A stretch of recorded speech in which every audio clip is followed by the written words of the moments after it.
Welcome back to my channel. Students, हमने 11th standard के economics का 6th चैप्टर स्टार्ट कर दिया है।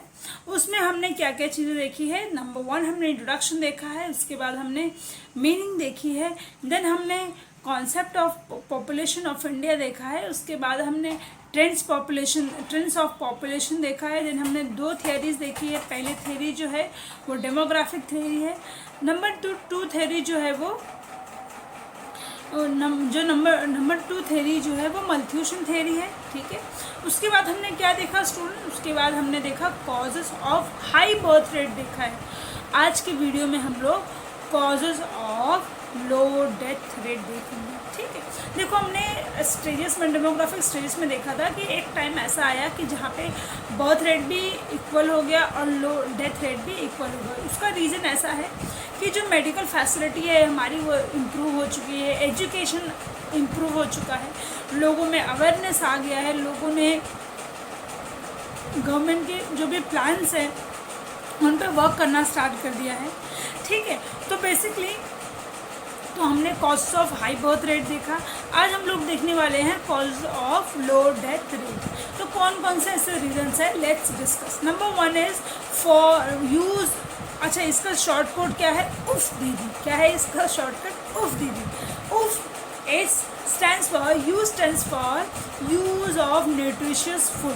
तो यूज़ ऑफ न्यूट्रिशियस फूड होने की वजह से क्या हुआ, देखो क्या था कि जो छोटे छोटे बच्चे थे, जो न्यू बॉर्न बेबीज़ थे, या जब वुमेन्स प्रेग्नेंट होती थी तो उनको न्यूट्रिशियस फूड ना होने की वजह से एक तो उनकी डेथ हो रही थी, ठीक, अननेचुरल डेथ हो रही थी। ऊपर से जो बच्चे भी बॉर्न हुए थे उनको भी प्रॉपर तरीके के न्यूट्रिशियस फूड ना मिलने की वजह से उनकी डेथ हो जाती थी। तो उस टाइम पे भी ये सारी चीज़ें, प्रॉब्लम्स जो है वो गवर्नमेंट को फेस करनी पड़ती थी।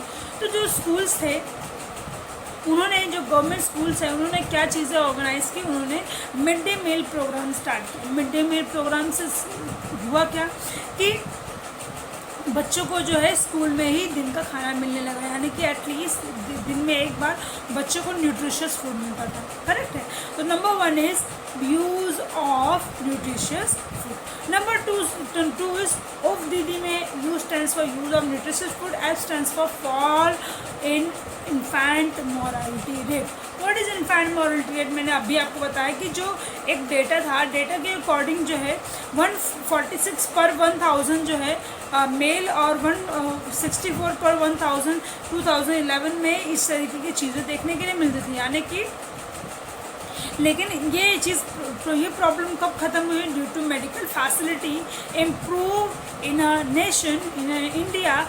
सो that is why infant mortality जो रेट था वो क्या होने लगा, इम्प्रूव होने लगा, यानी कि डेथ रेट जो है वो कम होने लगी। ओके, नेक्स्ट आता है decline in maternal morality rate. देखो मैंने अभी आपको थोड़ा टाइम पहले बताया कि जो मॉम्स होती थी वो बेबी को बॉर्न करते टाइम उनके बॉडी में प्रॉपर न्यूट्रिशियस फूड ना होने की टाइम वजह से कि बेबी को डिलीवरी के टाइम पे ही उनकी डेथ हो जाती थी, या इन बीच में ही इन बिटवीन उनको कुछ ना कुछ हो रहा था या उनकी डेथ हो जाती थी। इसके केसेस बहुत थे इंडिया में, लेकिन जस्ट बिकॉज ऑफ जो गवर्नमेंट ने जो मैटरनल लेडीज़ थी उनके लिए भी बहुत सारी फैसिलिटीज़ लाइक उनका पहले तो उनका मेडिकल फैसिलिटी इम्प्रूव किया। ओके, उनके लिए बहुत सारे हेल्प प्रोवाइड की, या टाइम टू टाइम उनका हेल्थ चेकअप होने लगा। इसमें जो सबसे बड़ा रोल प्ले करता था वो मेडिकल रोल प्ले करता था, क्योंकि उनके पास प्रॉपर तरीके के हॉस्पिटल्स अवेलेबल नहीं होते। आज के टाइम में आप गांव जाओ या कहीं पे भी जाओ तो आपको जगह जगह पे क्या देखने मिलेगा, आपको हॉस्पिटल्स देखने मिलेगा। करेक्ट है। तो यहाँ पर आपको क्या हुआ, यहाँ पर आपको ये देखने मिला कि इन्फेंट मॉर्टेलिटी रेट जो है वो डिक्रीज़ हो गया। Okay, next one is increase in illiteracy. देखो हमने cause of high birth death rate में देखा था कि इलिटरेसी की वजह से भी क्या हो रहा था, बर्थ रेट बढ़ रहा था। पर यहाँ पर क्या हो गया है, लिटरेसी इंक्रीज़ होने की वजह से लोगों के पास माइंड आ गया है, लोगों की अवेयरनेस बढ़ गई है, लोगों का थिंकिंग पावर बढ़ गया है। Education play a more important role for the improving of any person lifestyle. तो बेसिकली यहाँ पर क्या होता है कि जस्ट बिकॉज ऑफ लिटरेसी बढ़ने की वजह से भी डेथ रेट जो है वो कम हुई, यानी कि अभी की जैसे एक टाइम था 2010 या 5 की बात करूँ तो ट्यूबरक्लोसिस करके एक बीमारी थी जिसको टीबी कहा जाता है, उसकी वजह से भी लोगों की बहुत डेथ हो रही थी। लेकिन राइट नाउ हमारे पास अच्छी मेडिकल फैसिलिटी है, उसके साथ साथ हमारे पास बहुत सारे मीडियम ऑफ नॉलेज है, यानी कि हम यूट्यूब से, टीवी से, इंटरनेट से, हर चीज़ से देख पाते हैं कि आज के टाइम में टीबी जो है वो एक बहुत नॉर्मल बीमारी है जिसके मतलब जिससे कोई मर नहीं सकता है। अगर उसको प्रॉपर टाइम पे पता चल जाए तो उसको डायग्नोज कर सकते हैं। तो literacy also play a more important role for the low death rate. Next one is disaster management. Disaster management students क्या होता है कि NDMA जो है वो 2005 में इस्टेब्लिश हुई, तो उस टाइम पे उनका मेन मोटिव क्या था कि अगर in the time of disaster अगर कोई भी चीज़ें होती हैं तो वो पहले से ही प्लान रहे। जैसे फॉर एग्ज़ाम्पल कि अभी कोविड का टाइम, अभी एक टाइम था 2006 में उत्तराखंड में बाढ़ आई थी, ठीक। उस टाइम पे भी क्या था, इतनी मेडिकल फैसिलिटी या इतना डेवलपमेंट नहीं था।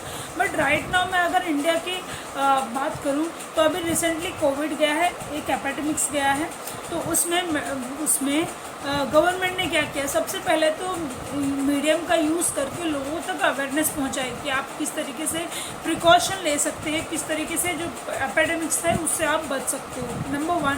दूसरा जो है वो बहुत ही रैपिड वे में मेडिसिन बनी। नंबर 3 वेंटिलेशन आया। नंबर 4 आइसोलेशन फैसिलिटी अवेलेबल हुई। तो बेसिकली डिज़ास्टर की अगर मैं बात करूँ तो डिज़ास्टर मैनेजमेंट की अगर कोई भी तरीके का डिज़ास्टर आता है अगर देश में, चाहे वो मैन मेड हो चाहे वो नेचुरल हो, तो उसमें किस तरीके से रेस्क्यू टीम काम करे और किस तरीके से ह्यूमन लाइफ को सेव किया जाए, वो डिज़ास्टर मैनेजमेंट काम करती है। Next one is improvement in medical and health facility. आज के टाइम में आप देखो जो हेल्थ फैसिलिटी है वो बहुत ही इम्प्रूव हुई है, मेडिकल फैसिलिटी बहुत ही ज़्यादा इम्प्रूव है।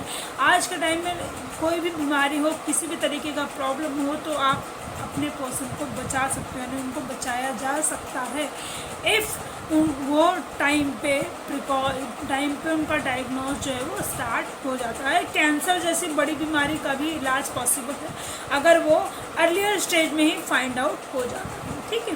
तो मेडिकल फैसिलिटी ऑल्सो अवेलेबल। देखो अभी क्या था कि पहले मैंने सुना था कि एक टाइम था ऐसा था कि कॉलेरा करके बीमारी आई थी, प्लेग करके, उससे भी लोग मर जाते थे। बट राइट ना हर बीमारी का इलाज है, प्लस मेडिसिन अवेलेबल है, plus government hospital has established in the many areas like those who are not able to purchase a high medical facility or high cost of facility, so they can treat their self in the government hospital as well.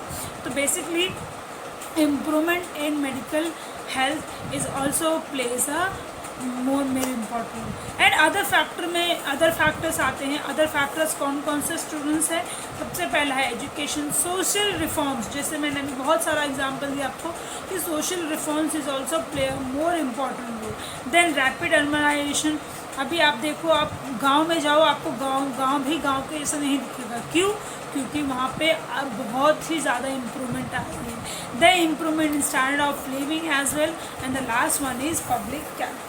तो basically ये हमने topic discuss किए causes of low death rate के। Students, moral of the question is कि अगर आपको किसी भी तरीके की किसी भी सिचुएशन का अगर नॉलेज है प्रॉपर तरीके से, देखो आज के टाइम में भारत सरकार ने आपको सारी फैसिलिटी प्रोवाइड की है, बस इतनी सी बात है कि आपको वो चीज़ पता होना चाहिए कि उसका एडवांटेज आप किस तरीके से ले सकते हो और उस पर आप किस तरीके से काम कर सकते हो, वर्कआउट कर सकते हो।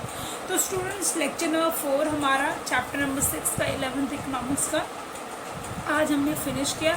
नेक्स्ट लेक्चर में हम लोग ह्यूमन रिसोर्स मैनेजमेंट स्टार्ट करेंगे, ठीक है।